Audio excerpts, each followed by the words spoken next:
جی، نظام ہضم digestive system, اس پہ میں سادہ زبان میں اور چیدہ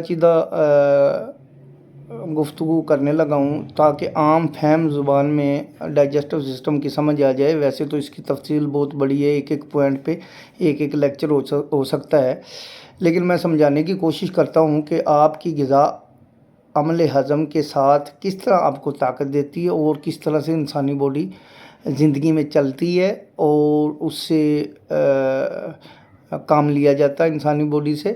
اس کا دار سارا غذا اور ڈائجسٹو سسٹم پہ ہے۔ ڈائجسٹو سسٹم کا خراب ہونا یا ٹھیک ہونا وہ ایک پوائنٹ کے مطابق کچھ سمجھ آ جائے گا آپ کو کہ کیسے ہمارا ڈائجسٹو سسٹم ٹھیک ہے یا نہیں، ہم جو کھا پی رہے ہیں وہ ہمیں فائدہ دے رہا ہے کہ نہیں۔ ان سادے الفاظ میں اس چیز کی سمجھ آ جائے گی۔ ہم صبح کے وقت ناشتہ کرتے ہیں اور ناشتے کے 1 گھنٹے کے بعد جو 1 گھنٹے کا عمل ہوتا ہے، ناشتے کے بعد معدے کے اندر عضلات کی دودھی رطوبات اور HCl کا استعمال ہوتا ہے۔ اس کے بعد اس میں سے کچھ غذا چھن کے چھوٹی آنتوں میں چلی جاتی ہے اور کچھ معدے میں عمل کرتی ہے۔ 2 گھنٹے 3 گھنٹے 4 گھنٹے کے بعد یہ ایک سٹیپ اختیار کر جاتی ہے اور ہمیں بھوک لگ جاتی ہے۔ 12 بج جاتے ہیں یا 1 بج جاتا ہے، ہم کھانا پھر دوبارہ کھاتے ہیں اور اسی طرح پھر عمل ہوتا ہے۔ وہ ایک سٹیپ آگے چلی جاتی ہے 2 گھنٹوں میں اور وہ ایک سٹیپ آگے چلی جاتی ہے۔ پھر 4 گھنٹے 5 گزر جاتے ہیں اور اس کے بعد شام کا ٹائم ہو جاتا ہے، ہمیں رات کو بھوک لگ جاتی ہے۔ بھوک کے دوران پھر ہم کھانا کھاتے ہیں۔ وہ اسی طرح ہم کھانا کھا کے تھوڑی بہت سیر کرتے ہیں کیونکہ یہ بہت ضروری۔ کچھ لوگ سیر نہیں کرتے، ویسے ہی سو جاتے ہیں، ان کے لیے تو گیسز ان کے سر پہ بیٹھی ہوئی ہیں۔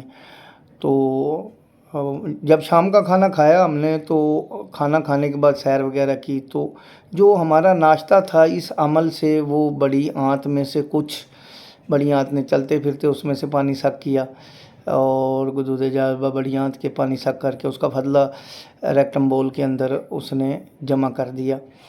تو زیادہ تر جو آنت کے اندر بڑی آنت کے اندر فضلہ ہوتا ہے، اس فضلے کا پانی جو ہے وہ نیند کی حالت میں سک ہوتا ہے۔ جب ہمیں نیند آتی ہے ہم سوتے ہیں سکون کی حالت میں، آنت جو ہے فضلے سے وہ خارج پانی سک کر رہی ہوتی ہے اور اس کو ریکٹم بول میں جمع کر رہی ہوتی ہے۔ صبح جب اٹھتے ہیں تو سارا جو مواد ہے وہ ریکٹم میں جمع ہو چکا ہوتا ہے اور اس میں سے پانی سک ہو چکا ہوتا ہے۔ اس لیے نیند بھی بہت ضروری ہے، نیند میں بھی یہ عمل ہوتا ہے ہضم کا، آنتوں کا۔ تو صبح جب اٹھتے ہیں تو دماغ فریش ہوتا ہے، ذہنی طور پہ انسان فریش ہوتا ہے، تو دماغ پھر ریکٹم چونکہ اس کے اندر اعصاب ہیں اس کو آرڈر دیتا ہے اور فضلہ خارج ہو جاتا ہے۔ صبح ہم نیا ناشتہ کر لیتے ہیں۔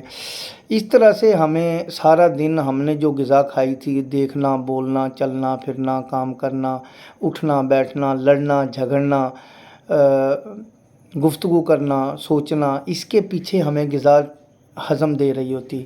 جیسے جیسے ہم یہ ہماری سارا دن ورکنگ ہوتی ہے اس میں غذا ہی ہمیں ہضم دے رہی ہوتی ہے۔ اچھا، اگر یہ عمل نہ ہو تو ہماری پیچھے جسم کو پروٹین بننی رک جائے گی، بند ہو جائے گی، تو ہمارا جسم میں ویکنس ہونی شروع ہو جائے گی۔ آپ یہ دیکھ لیں کہ اگر آپ 3 ٹائم کھانا کھاتے ہیں اور آپ کو 3 ٹائم واش روم آ جاتا ہے تو اس کا مطلب ہے آپ ہینڈ ٹو ماؤتھ ہیں۔ جو آپ نے غذا کھائی اس نے وقتی جو پہلے ہضم میں آپ کو طاقت دے دی، اس سے تو آپ کو فائدہ ہو گیا، اس کے بعد نہیں ہوا۔ جن کو 2 دفعہ پکانا آتا ہے ان کو 50% پروٹین جذب ہوتی ہے، ان کے جسم میں ویکنس ضرور رہتی ہے۔ جیسے جیسے آپ کو ویکنس ہوگی، آپ کی غذا ڈائجسٹ نہیں ہوگی تو آنتیں جگر کو کلوس یا کموس نہیں دے پائیں گی، جگر خون کو آگے صاف کر کے نہیں دے پائے گا تو جگر ہیٹ ہوتا جائے گا۔ جیسے جیسے حرارت کی زیادتی ہوگی تو جسم میں سستی تھکاوٹ ہونی شروع ہو جائے گی، پروٹین کی کمی ہو جائے گی، پیٹ میں گیسز اور معدہ جو ہے وہ ڈسٹرب ہونا شروع ہو جائے گا۔ یہ بہت لمبا سا ایک چیپٹر ہے، میں نے جسٹ سمجھایا کہ آپ اگر 3 ٹائم کھانا کھاتے ہیں تو آپ کو 1 دفعہ واش روم اگر آتا ہے اور کھل کے آ جاتا ہے، اس کا مطلب آپ کی پروٹین جذب ہو رہی ہے۔ آپ جتنے بھی کام کر رہے ہیں اس کے پیچھے آپ کو غذا ہضم دے رہی ہوتی۔ کچھ تو ہمارے دوست ایسے بھی ہیں جو صبح اور شام کا کھانا انہوں نے متعین کر لیا ہے، دن میں کھانا ہی نہیں ہے۔ ان کے جگر کے اندر سے گلائکوجن کی کمی ہو جاتی ہے کیونکہ وہ جتنا زیادہ کام کریں گے ان کے پیچھے پروٹین ہوگی نہیں، تو باڈی میں جو سٹور جگر کے اندر گلائکوجن جو سٹور تھا وہ گلوکوز میں یوز ہوتا رہے گا اور اس طرح سٹور ختم ہو جائے گا. ان کی شوگر فاسٹنگ بھی بڑھنا شروع ہو جائے گی اور ان میں ویکنس ہونا شروع ہو جائے گی.